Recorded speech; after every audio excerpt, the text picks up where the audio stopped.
یہ video Jeffrey Epstein files کے بارے میں نہیں ہے، یہ ویڈیو اس بارے میں ہے کہ لوگ آج بھی اس نام کو چھوڑ کیوں نہیں پا رہے۔ اگر یہ صرف ایک جرم ہوتا تو یہ کب کا ختم ہو چکا ہوتا۔ دنیا میں اس سے بڑے بڑے سکینڈلز آئے، خبروں میں شور مچا اور پھر سب بھول گئے، لیکن یہ معاملہ نہیں بھولا گیا۔ سوال یہ نہیں کہ جیفری ایپسٹین کون تھا، اصل سوال یہ ہے لوگ برسوں بعد بھی اس کیس کی طرف کیوں کھنچے چلے آتے ہیں۔ ہر کچھ عرصے بعد کوئی پرانی فائل، کوئی آدھی خبر یا کوئی نیا دعویٰ اس کیس کو دوبارہ زندہ کر دیتا ہے، حالانکہ نہ کوئی نیا فیصلہ آتا ہے نہ پوری حقیقت سامنے آتی ہے۔ پھر بھی لوگ رک نہیں پاتے، کیونکہ اس کیس نے لوگوں کے دماغ میں ایک خطرناک احساس پیدا کر دیا ہے کہ شاید ہمیں پوری کہانی نہیں بتائی گئی۔ اور جب انسان کو لگے کہ اس سے سچ چھپایا جا رہا ہے تو وہ خاموش نہیں رہتا۔ یہی وجہ ہے کہ لوگ اس کیس میں نام ڈھونڈتے ہیں، چہرے تلاش کرتے ہیں اور ہر نئی ویڈیو پر کلک کر دیتے ہیں۔ لیکن مسئلہ یہ ہے زیادہ تر لوگ اس کیس کو غلط جگہ سے دیکھ رہے ہیں، اور جب تک وہ یہی غلطی کرتے رہیں گے یہ معاملہ انہیں سکون نہیں دے گا، صرف مزید سوال دے گا۔ جب بھی ایپسٹین فائل کا ذکر آتا ہے ایک ہی سوال سب سے پہلے ابھرتا ہے، اس میں کون کون شامل تھا؟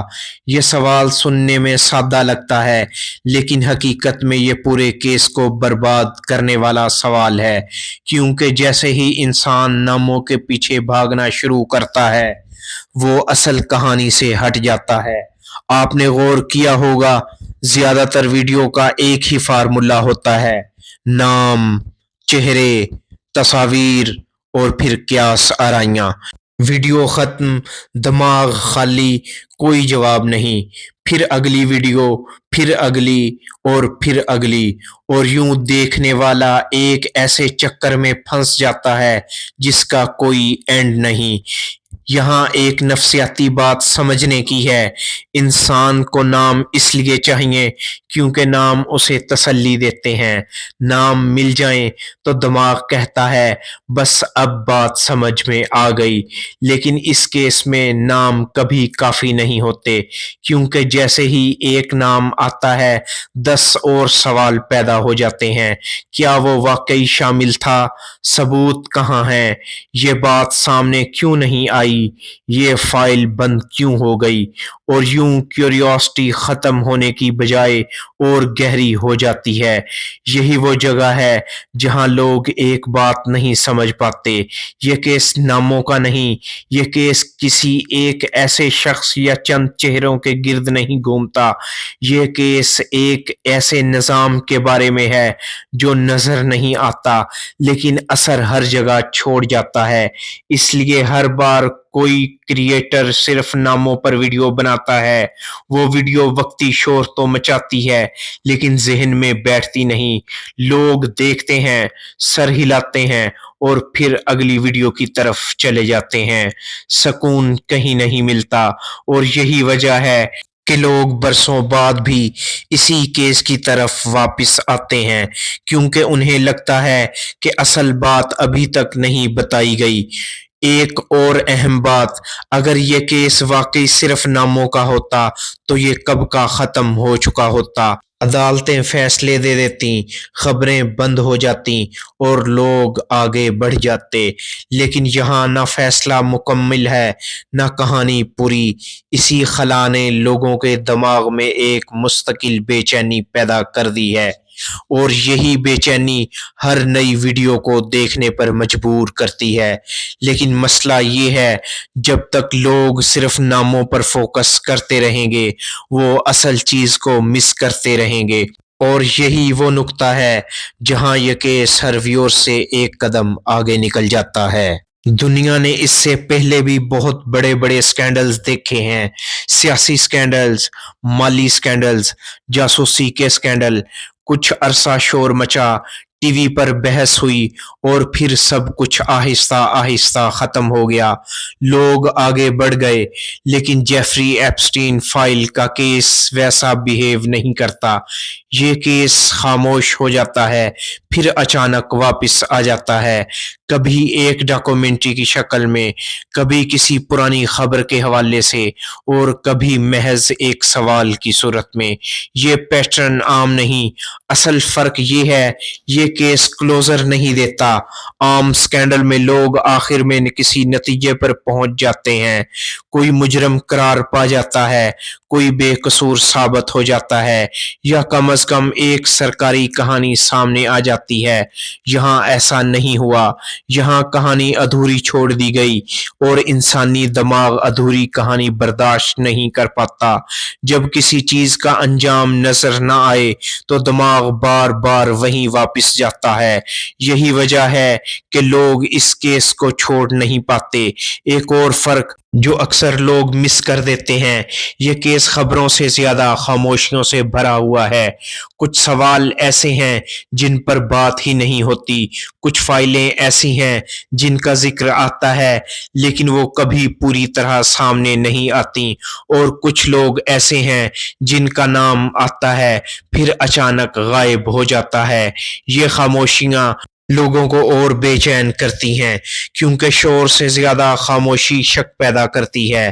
جب کوئی چیز بہت زیادہ صاف دکھائی جائے تو انسان مان لیتا ہے، لیکن جب بات آدھی چھوڑ دی جائے تو شک جنم لیتا ہے۔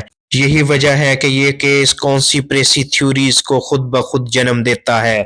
لوگ خود کہانیاں بنانے لگتے ہیں، خود رب تلاش کرنے لگتے ہیں، اور خود فیصلے کرنے لگتے ہیں، اور یہ سب اس لیے نہیں کہ لوگ سنسنی پسند ہیں، بلکہ اس لیے کہ انہیں مکمل تصویر نہیں ملی۔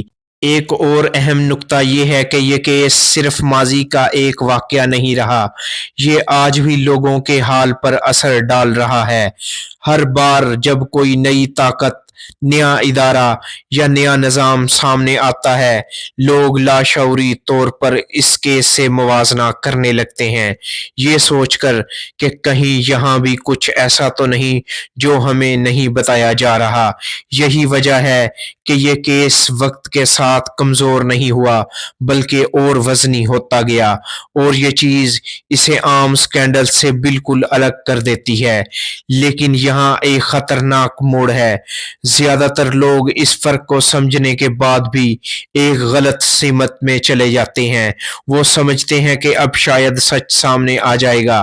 جب کوئی ویور اس کیس کو یہاں تک سمجھ لیتا ہے تو اس کے ذہن میں ایک امید پیدا ہو جاتی ہے، یہ امید کہ شاید اب سچ سامنے آ جائے گا، شاید کوئی فائل کھلے گی، شاید کوئی بڑا انکشاف ہوگا، شاید کوئی طاقتور شخص بول پڑے گا۔ لیکن یہاں آ کر تقریباً ہر ویور ایک ہی دیوار سے ٹکرا جاتا ہے۔ کوئی حتمی بیان نہیں، کوئی واضح انجام نہیں، کوئی ایسا لمحہ نہیں جہاں کہانی مکمل ہو جائے، اور یہی بات لوگوں کو سب سے زیادہ پریشان کرتی ہے۔ انسان فطری طور پر جواب چاہتا ہے، وہ سوال برداشت کر لیتا ہے، لیکن مسلسل بے جوابی اسے بے چین کر دیتی ہے۔ ایپسٹین فائلز کا کیس اسی بے چینی پر زندہ ہے۔ لوگ سمجھتے ہیں کہ اگر مزید تحقیق ہو، مزید ویڈیوز دیکھ لی جائیں تو شاید اصل حقیقت مل جائے، لیکن جتنا آگے بڑھتے ہیں اتنا ہی جواب دور ہوتا چلا جاتا ہے۔ یہاں ایک نفسیاتی حقیقت کام کرتی ہے۔ جب انسان کسی طاقتور نظام سے ٹکراتا ہے اور اسے مکمل جواب نہ ملے تو وہ خود نتیجے بنانے لگتا ہے۔ یہی وجہ ہے کہ لوگ اس کیس کے بارے میں اپنی اپنی کہانیاں بنانے لگتے ہیں۔ کسی کو لگتا ہے کہ سب کچھ چھپا دیا گیا، کسی کو لگتا ہے کہ سچ اتنا خطرناک ہے کہ بتایا ہی نہیں جا سکتا، اور کسی کو لگتا ہے کہ اصل بات کبھی سامنے آئے گی ہی نہیں۔ یہ تمام خیالات ایک ہی جگہ سے نکلتے ہیں، نامکمل معلومات۔ یہ کیس لوگوں کو علم نہیں دیتا بلکہ خلا دیتا ہے، اور خلا انسانی ذہن کو سب سے زیادہ تکلیف دیتا ہے۔ یہی وجہ ہے کہ لوگ بار بار اس کیس پر واپس آتے ہیں۔ وہ سمجھتے ہیں کہ شاید اس بار کچھ نیا مل جائے، لیکن ہر بار انہیں وہی احساس ملتا ہے، ادھورے پن کا۔ اور یہاں ایک بہت اہم بات ہے جو کم لوگ مانتے ہیں، یہ کیس شاید کبھی لوگوں کو وہ جواب نہ دے سکے جن کی وہ امید کرتے ہیں۔